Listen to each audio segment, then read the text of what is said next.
Bismillah, alhamdulillahirabbil alamin. Wassalatu wassalamu ala rasulihil amin wa ala alihi wa sahbihi ajma'in. Amma ba'd.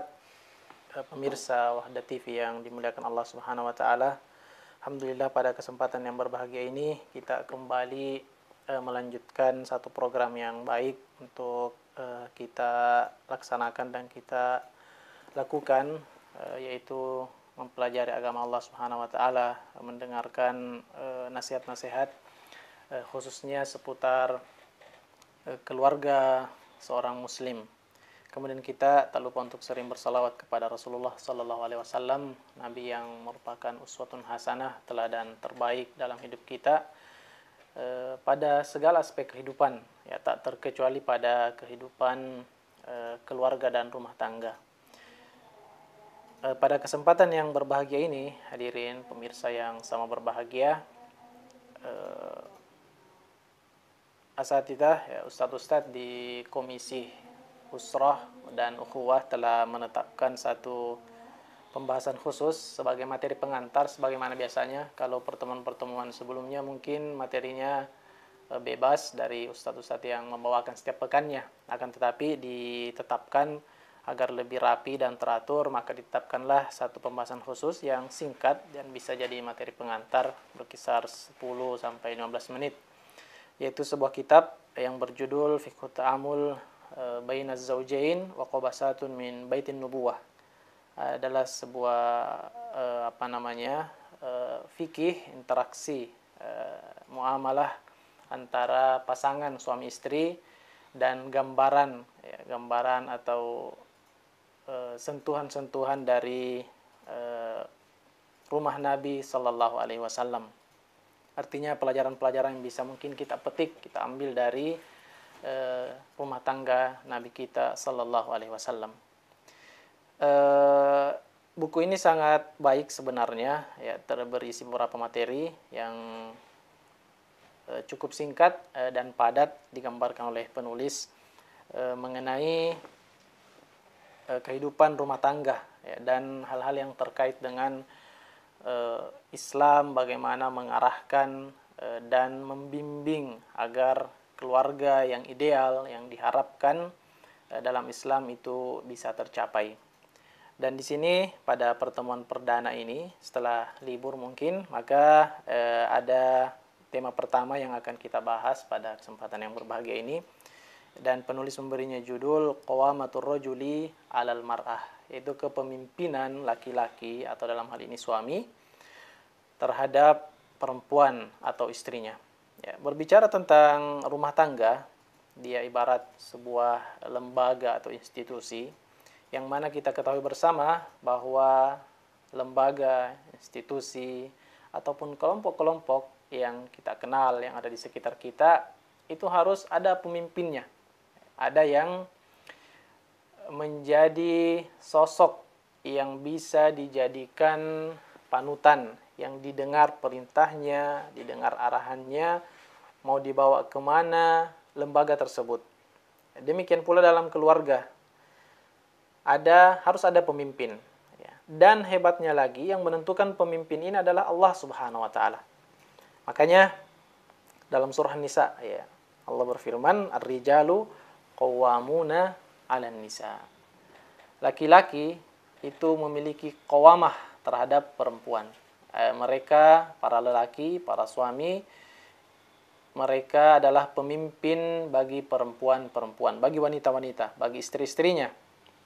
Karena memang perlu ada pemimpinnya di rumah, ya, di setiap keluarga kita untuk mencapai visi misi dari pernikahan tersebut. Ya, karena kalau tidak ada yang menjadi pemimpin, maka dia ibaratnya melaju, ya, lembaga ini maju melewati kehidupan, melewati arus kehidupan, dan seolah tidak ada, tanpa kompas, ya, tidak ada navigasi, tidak jelas. Jadi harus ada yang menentukan dan mengarahkan rumah tangga ini dibawa kemana. Dan itulah Allah Subhanahu wa taala tetapkan, ya, kenapa laki-laki menjadi pemimpin, kenapa ditakdirkan menjadi pemimpin, itu akan disebutkan di ayat berikutnya, ya, bima faddalallahu ba'dahum ala ba'dhin. Itu alasan pertama, ya, karena para lelaki ini telah Allah Subhanahu wa taala berikan karunia yang lebih dibandingkan dengan para wanita. Wa bima anfaqu min amwalihim. Yang kedua alasannya kenapa ditakdirkan, ya kenapa Allah Subhanahu wa taala menentukan bahwa yang memimpin sebuah lembaga, institusi yang bernama keluarga itu adalah laki-laki, karena para lelaki telah memberikan sebagian, telah menginfakkan sebagian dari harta mereka kepada istri-istrinya. Artinya mereka yang bertanggung jawab mencari nafkah. Dan itulah dua hal utama. Nah, ini kalau dalam ayat ini saja ya. Kalau ingin kita perinci dengan serinci-rincinya maka akan sangat banyak ya, yang semuanya juga bermuara ya kembali pada ayat ini. Ya, kenapa Allah Subhanahu wa taala telah menakdirkan laki-laki menjadi pemimpin bagi wanita.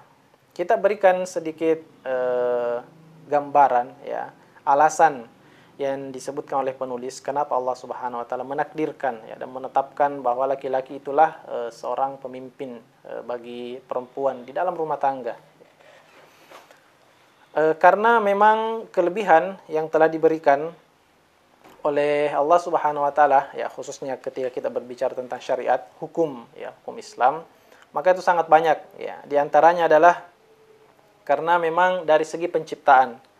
Ya, dari segi penciptaan kita lihat saja, ya, dari segi fisik dan kekuatan, ya, semua orang mengakui bahwasanya laki-laki lebih kuat daripada perempuan. Ya. Dari pekerjaan-pekerjaan yang bisa dikerjakan setiap hari, dari aktivitas yang kita lihat, fisik, ya, stamina, tidak perlu penelitian. Ya. Kita hanya menyandarkan saja kepada ketetapan Allah bahwa itulah takdirnya, laki-laki telah diberikan kekuatan yang lebih dibanding perempuan. Ya, kemudian dari segi akal, ya, dari segi akal laki-laki lebih kuat daripada wanita. Ya, makanya dalam persaksian itu 1:2. Ya, satu laki-laki itu sebanding dengan persaksian 2 wanita. Ya, dan dari segi misalnya ibadah, ya, ibadah laki-laki bisa lebih maksimal beribadah, berbeda dengan perempuan ya, kadang datang masa haid sehingga mereka juga kurang di sisi ibadah ya. Maka dalam hadis yang cukup masyhur juga bahwa memang wanita-wanita itu telah ditakdirkan kurang dari segi ibadahnya ya, dan kurang pula akalnya ya. Kita berikan tadi, kita sebutkan bahwa dalam persaksian itu mereka 2:1 di laki-laki lebih unggul tentunya dalam hal tersebut, dan demikianlah syariat ini mengaturnya karena lebih tahu ya, Allah Subhanahu wa taala menciptakan hambanya lebih tahu mana maslahat ya, mana yang lebih kuat, mana yang lebih berhak untuk mendapatkan amanah tersebut dan seterusnya. Demikian pula dalam beberapa hukum yang terkait dengan hukum nikah ya, pada saat ijab qabul ya, laki-laki yang maju, kemudian pada pemberian jatah talak itu juga laki-laki yang di tangannya ada, dia berhak dia mengantongi 3 kali talak ya, diberikan oleh syariat ya. Kenapa bukan perempuan ya, ini karena dari segi keutamaan tersebut ya, keutamaan dan karunia Allah Subhanahu wa taala yang berikan kepada laki-laki. Dan yang paling jelas juga adalah pada persoalan pasangan ya, syariat mengizinkan mengizinkan laki-laki memiliki 4 pasangan ya, 4 istri, menikah sampai 4 kali. Ya, jika dibandingkan dengan perempuan maka tidak ada dalam syariat kita mengizinkan hal tersebut. Tidak mungkin seorang perempuan berada di bawah 4 laki-laki ya, dan itu tidak dibenarkan ya, sangat tidak dibenarkan dalam syariat kita. Oleh sebab itu dengan alasan-alasan inilah ya, rincian yang kita sebutkan ya, disebutkan oleh penulis, Allah Subhanahu wa taala dari satu sisi kenapa laki-laki ini dijadikan pemimpin, suami yang mengontrol ya, yang menetapkan keputusan dalam perkara-perkara rumah tangga ya. Terlebih lagi nasab anak ya, dinasabkan kepada bapaknya bukan ibunya, dan itu semua menunjukkan kelebihan laki-laki. Yang kedua, alasan yang kedua yang ada dalam ayat itu adalah wabima anfaqu min amwalihim, tentang mencari nafkah ya, yang menjadi kewajiban bagi suami ya, karena kelebihan harta yang mereka miliki sehingga mereka lah yang menafkahkan hartanya kepada kepada istrinya, ya mereka yang bertanggung jawab memberikan pakaian, bertanggung jawab memberikan kendaraan, tempat tinggal, dan seterusnya. Dan meskipun pada kenyataannya ya realitas kehidupan di zaman kita sekarang tidak sedikit juga ya, meskipun tidak mayoritas ya, karena mayoritas tetap laki-laki yang berinfak kepada istrinya, sang suami. Meskipun pada beberapa keadaan ada yang keadaannya terbalik, ya, ada yang keadaannya terbalik, dan tidak sedikit dari yang keadaannya terbalik ini, maksudnya adalah istri yang menafkahi suaminya atau dia menjadi tulang punggung dalam sebuah keluarga, itu tidak sedikit juga yang bermasalah karena memang menyalahi, ya, menyalahi mungkin bukan maunya dia, tapi setidaknya sudah tidak sejalan dengan konsep yang ditawarkan oleh syariat kita yang telah ditetapkan oleh Allah Subhanahu wa taala. Ya, itu secara singkat bagaimana kepemimpinan ya laki-laki di dalam rumah tangga. Terakhir sebagai penutup dalam hal ini, terkadang pada pembahasan yang seperti ini sebagian istri, sebagian wanita biasanya mungkin dalam hati agak berkecamuk ya, seperti komplain dengan takdir yang sudah ditetapkan. Kecuali yang paham agama, alhamdulillah. Akan tetapi tidak sedikit juga yang merasa seolah-olah syariat mendiskriminasi posisinya sebagai wanita sehingga tidak diberikan ruang ya, untuk banyak bergerak memutuskan kemana rumah tangga ini akan dijalankan. Persoalannya begini, hadirin yang sama berbahagia, ini bukan masalah menang atau kalah. Ya. Yang pertama, seorang muslim ketika ingin menjalankan syariat Allah Subhanahu wa taala, maka dia tentunya memiliki penerimaan yang penuh ya. Sami'na wa ata'na, kami dengar, kami taat. Suami istri demikian. Ketika Allah menetapkan, menakdirkan bahwa suamilah yang mengatur rumah tangga itu, dan suami mengetahui hal tersebut dengan sebaik-baiknya sehingga dia menjalankan amanah dan mandat dari Allah Subhanahu wa taala, kemudian dia jalankan dengan profesional, dengan baik.